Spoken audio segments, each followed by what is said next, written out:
Shangri-La is my subject. Shangri-La comes from the Tibetan word Shambhala, and it means paradise. I'm going to show you a photographer's paradise, Tibet, which is an area that I know well and I've been working in for the last 5 years. The result is this book. So I'm going to show you the pictures from this book. It's the first time that anybody's going to see these, certainly in Malaysia, and I hope you'll be getting this book in your bookstores soon. But my connection with Sony is I took all the photographs in this book with Sony cameras. It was about the time I made the switch from Canon to the Sony Alpha 900. That was 5 years ago. And anyway, it was a happy switch. I changed first for the megapixels, the size of the files, and then I stayed because of the cutting edge technology. So that's all I'll say about Sony, is these pictures that I'm about to show you were all taken with A900s and A77s. And then tomorrow I'm going to show you what it's like to do a Sony shoot with the A99, which I was privileged to do the advertising for last year. But anyway, let's go.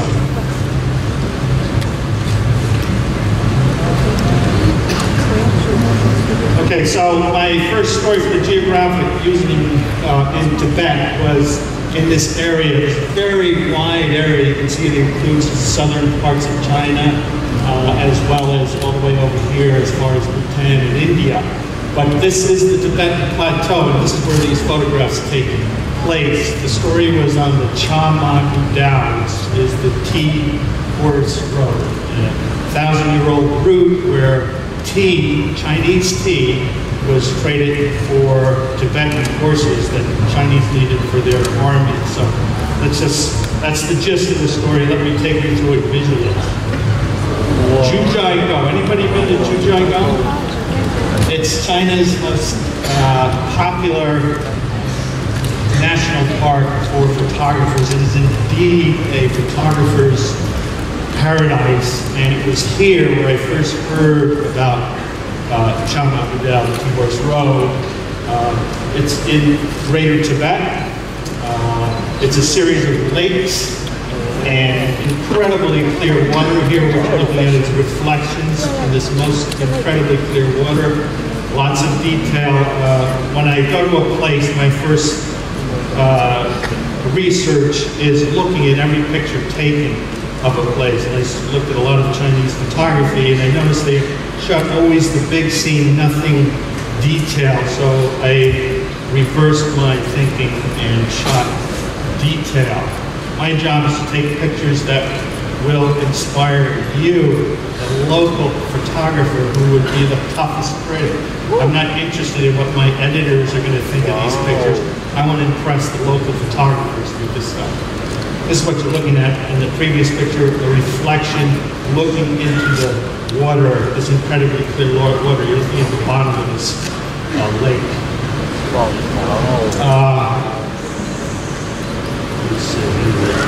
Oh yeah.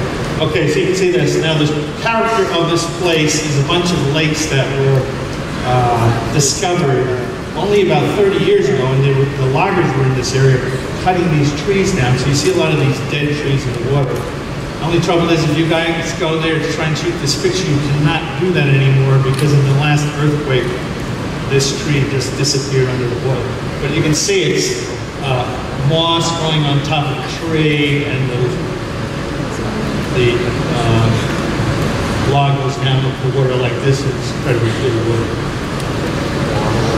Very jewel-like, so I shoot a lot of close-ups. Since it's a photography card, I'm going to try and take you a little bit behind the scene here. Normally when I give this show, I just talk about the story, but I'll try as much as possible to fill you in on the photography. Here, of course, I'm looking down at the ground. This, for me, is the game changer with this A99, is this reticulated screen here. This makes the difference, and to shoot those low angles, I'm using this to shoot this kind of picture. Waterfalls, of course. This is, as I say, this water comes down from a glacier, and it comes down in a series of most amazing waterfalls. slow shutter. Again, my job as a geographic photographer, the way we like to think of our pictures as page stoppers. I want the reader, when they're looking at the magazine, I want them to stop page flipping. You all know it's a very thick magazine, and when you're flipping through pages, you're doing it very quickly. So I want to have a picture in there that grabs your attention and forces you to look and stop and stare at that picture, and then maybe you'll read the caption, and maybe you'll read the story. Anyway, photographer's paradise. There are plenty of photographers there. That's the hardest part of shooting in this park, is you have to work yourself around the number of photographers that are going to be there trying to make frames. Okay, so here's the tea region. Now, all tea comes from China, and it all comes from the edge of the Tibetan Plateau, high altitude. So this is one of the tea growing areas. This is in Xishuangbanna, which is south Yunnan. And here we are in a second tea growing region called Ya'an. Of course, tea is great for photos. Try and put color and people into our landscapes with geographic. I love shooting in the rain. I love shooting in bad weather when you're told to put your camera away because it's wet and the conditions are not good. That's when you want to bring your camera out, because you get unusual light. Color, of course, saturates green, and I got this wonderful number of triangles here in the rain, shooting in the rain. Now that tea, when that little tea leaf, those little tea bushes, if you let them grow for 1,000 years, that's how big they get. So the most expensive tea in the world are from the tops of these trees, these tea trees, where they collect the leaves. And this is pu'er tea from Xishuangbanna. It's the world's most expensive tea. If anybody's a tea fan, you must know pu'er. It's this very dark brown tea that certainly commands the highest prices. Tea processing. So I shoot this picture. This ran into Geographic. I don't know if anybody saw the story. This is what we ran in the magazine, double truck, 2 pages. This is what's running in my book. Often photography is a subjective decision. I like one picture, the picture editor likes another, we fight about it, and one gets published. Sometimes you win, sometimes you lose. Of course, I love the fact that you can see that little kid's behind as he's running into the house. This is how tea's made. So they put this tea into the weigh it and steam it, and they put it into these cakes. As a documentary photographer, I have to think, how can I tell these stories in one frame, 1 or 2 frames? And so this is classic documentary. This is how we think. I think through the entire process, and I make frames that tell how everything's done. Of course, once it's in these cakes, then they wrap it in this way. They've been doing this for 1,000 years. Different kind of tea. This is Tibetan brick tea. They pound it into these bricks made out of rice straw. And note this shape. This shape hasn't changed in 1,000 years. The road has been up and running. This trade has been going on for over 1,000 years. This is the way they used to bring it over the mountains. Each one of those weighs like 18 kilos. So you can imagine how heavy those loads are. 400 pounds plus. I do these stories that often need illustration of something that happened a long time ago. In the case of tea, the fortunate thing is that these guys, the guys who were the porters carrying that tea, they still are alive today. So we can do interviews and actually take pictures of how they look now, as opposed to how they looked then. And here's the reason why all this trade was going on, is the forest. Now the Tibetans needed the tea because they don't have vegetables at high altitude. So they don't have a vegetable matter. They have serious problems without eating vegetables. So So tea took the place of vegetables. It became part of their diet. They had to have it. And the Chinese wanted these amazing horses, ponies actually, for their pass. You're into a town where people live. Most of these passes are up very high. You're looking down, say 3,000 to 5,000 meters. And this is what you see on the other side. This is Tibet. This is traditional Tibet. A town called Bamba. You see this amazing architecture. I would say most of the pictures I do are point and shoot. You don't need anything fancy. You just see it, you can go click. What's most important is your vision and the story you're trying to tell. It's the architecture. Look at these now because they're going to be very hard to see the longer the time goes by. These towns are changing. They're all looking Chinese, but for the moment they're still looking Tibetan. And this is all in Greater Tibet. It's outside TAR, Tibetan Autonomous Region. There's a big difference. Most of these are taken in Sichuan province. They have a great love for color, the Tibetans, and geometry. You see these incredibly intricate patterns on their houses. Again, we don't set up pictures. Everything is a found situation. I don't tell people to stand in windows. I don't tell them to move around. If I don't see it, I'm going to shoot it. Inside the houses, making butter. Tibetans drink a special type of tea. It's called yak butter tea. And the yak, which is like a cow, produces this very rich milk. They make it into butter.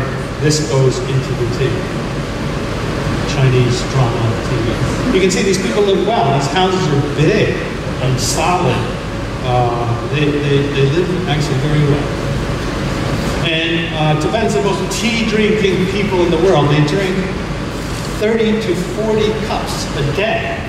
Now that's a lot of tea, but the reason for that, again, it's providing them vegetable nutrients. It's keeping them awake, of course. If you're a monk, you need to meditate. And also, it's just a nice, hospitable thing to do, to offer tea to a guest as they come in the door, and that happens in every Tibetan home. All these pictures also, you notice, are very natural. I need to spend time with my subjects. I can't go into a place and just start making frames. You have to spend the time. I stayed with this family a couple of days to get them familiar with me, and then I go to work, and you can take this kind of intimate picture where they're not looking at me, they're not following me as the strange photographer, strange person there with a camera. I become part of their lifestyle.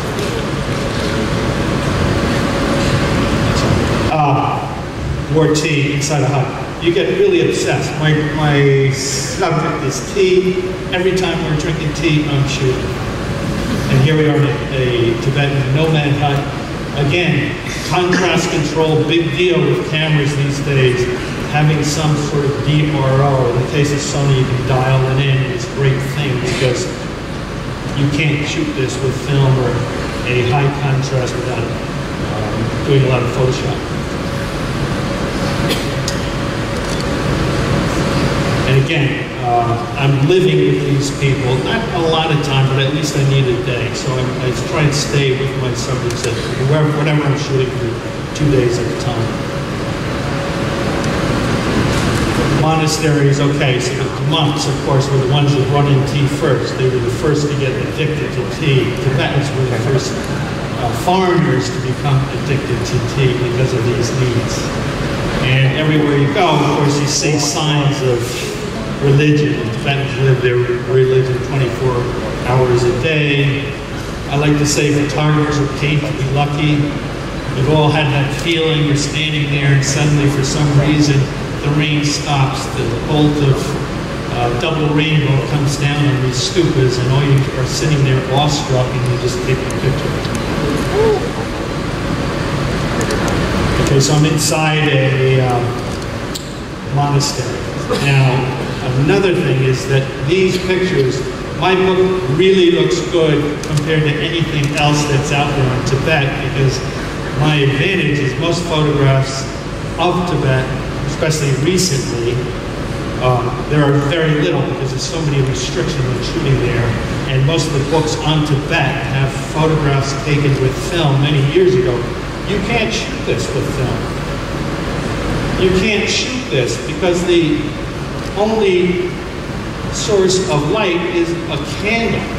And now, of course, I'm in there with a high ISO A99 or whatever, banging away at ISO 12,000. Well, the most I could muster out of film at best was 400 to 800 ISO. And now you can just pump it up. I feel comfortable up to 12,000. Prayer flags. Now, the Tibetans are always praying for you because they write these prayers on this colorful cloth, and as the wind blows it, it's blowing prayers around the world. Of course, it makes great photographs, and everywhere you go, there's a sacred place, and there are more prayer flags to be photographed. And of course, you see scenes like that. I wish I could plan it to be there when they're actually planting all those amazing flags.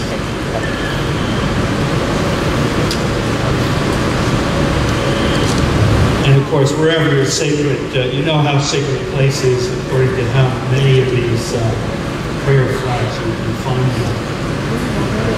And where you're going to find prayer flags in sacred places, you're going to find pilgrims. And it's wonderful to see the Tibetans in their house. And that's what is the fire that keeps the tea hot and the tents warm. And the husband just ready to get out of the bed, just as soon as the fire is hot, he's ready to have tea. And so, yeah, has his first cup of yak butter tea. I don't know if anybody ever had a cup of yak butter tea. No.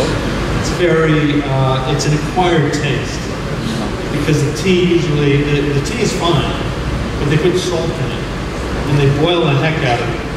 And then the other odd thing is that the butter that they put in there is very greasy. And often it's rancid, so it tastes sort of like blue cheese. And so you're drinking this thing that's greasy. When you start out, everybody has 30 or 40 cups of it a day. In the end, you're drinking the same amount because you're needing it to keep your energy up. The girls, the women wear yak butter on their skins, put it on their skins in order to keep their skin fair.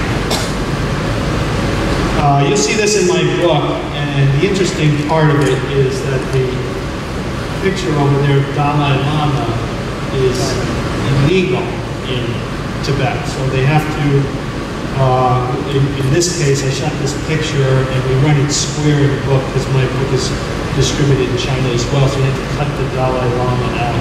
It's an unfortunate thing that anything run or anything that is shown in China goes through a censor where they take these things into consideration. You have to self-censor yourself. So when you're in a tent, first thing that happens, social aspect. Here's a cup of tea. Again, all that bad smoke. And don't drink your tea too fast, because as soon as you do, it's just going to hand you another. Oh, you like that? Okay, so summertime is the festival season, so everybody's out having a great time, picnicking. Most of the time, the weather's quite nice. The snow is, it's not a rarity, but the snow is, there's less snow. And I'm right in there. I spend the afternoon there drinking tea with these folks and just talking and hanging out. I travel with a fixer. A fixer is a coordinator, a translator. He or she does my logistics, sets up the car. Normally I'm just 3 people, myself, my fixer, and the driver. And we just hang out until I think I got some kind of a picture that I think is good. And then we move on. In this case, it's an event, so I only have to stay shoot. Back to the monastery. there's going to be a festival here, so I'm here to shoot that. And here it is. I've never seen these costumes in any other place but this Chechen monastery. They're all handmade, and they're about to put on this festival. Yangisar, who's their George Washington, the person that unified and liberated Tibet years ago. It's a fictional character, which Tibetans think they're real. So this is him. They're dressing him in this amazing outfit. Photographer's paradise with that much color. And tea, of course. Tea is always part of the ceremony. In this case, the monks are playing women and serving tea. This is called the kata, and they bless the person by putting this over the head. I've gotten many of these blessings over the years, and I have a whole array of these kata, these silk scars, but you feel really bad about throwing them away because it's going to be bad karma. So I have dozens of these kind of stuck into every piece of one luggage. And of course, tea, amazing costumes. This is done on the top of their forehead from doing this. They'll do this for 3-4 months, and when they make the Lhasa, it's they reach their paradise, and they've done something of great merit in their lives, and that's what they're living. Here they are at nighttime. They're living underneath these outcroppings.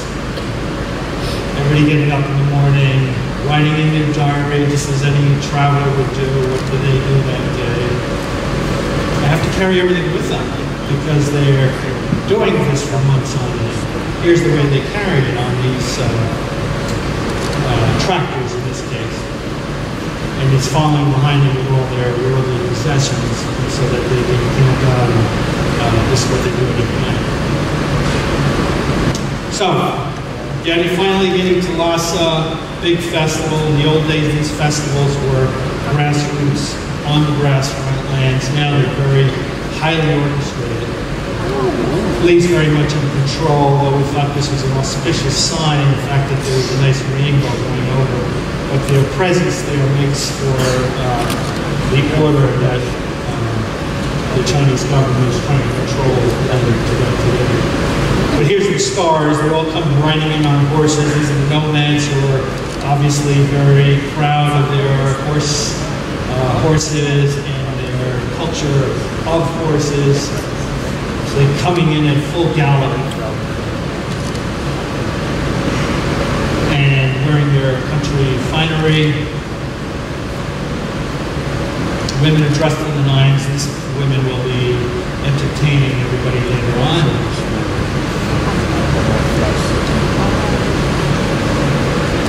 Again,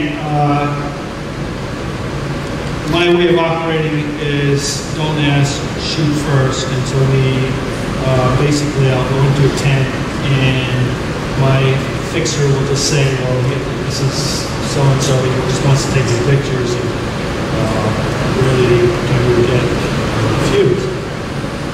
Politics everywhere. And soldiers everywhere. So all this unrest in Tibet has come about. Usually during these horse festivals, and now the Chinese army is very evident everywhere you go because they don't want people self-immolating. There's been a lot recently monks who've been burning themselves. And now, of course, the big party kind of atmosphere with grandstands, and you just have to imagine, that's another unfortunate thing. I've never seen the traditional grassland festival because they don't exist anymore. That's real tiger, so there's a great concern by the World Wildlife Fund because they're just wearing very rare animals there. That's leopard and tiger and fox. It's not good. And here's that 85 lens I love so much. You can just see how it just sharp on one part of the picture and blurs the rest.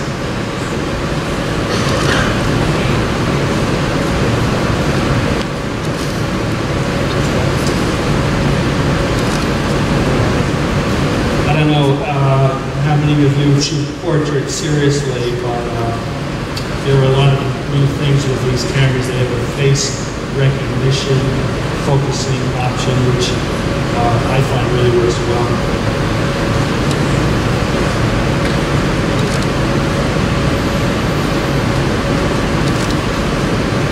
Yeah, for me,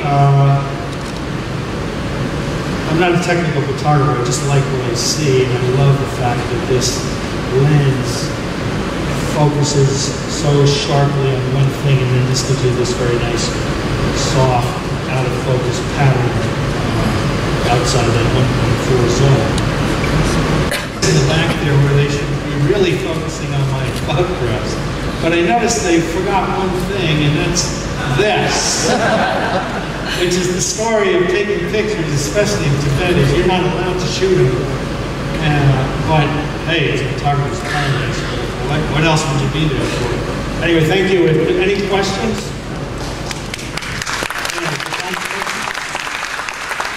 Wow, what a journey. Compelling stories indeed.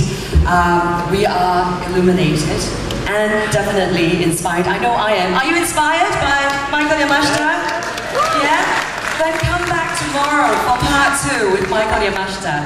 All right, ladies and gentlemen, right now on stage, a colorful and energetic Latin dance performance. So it's time.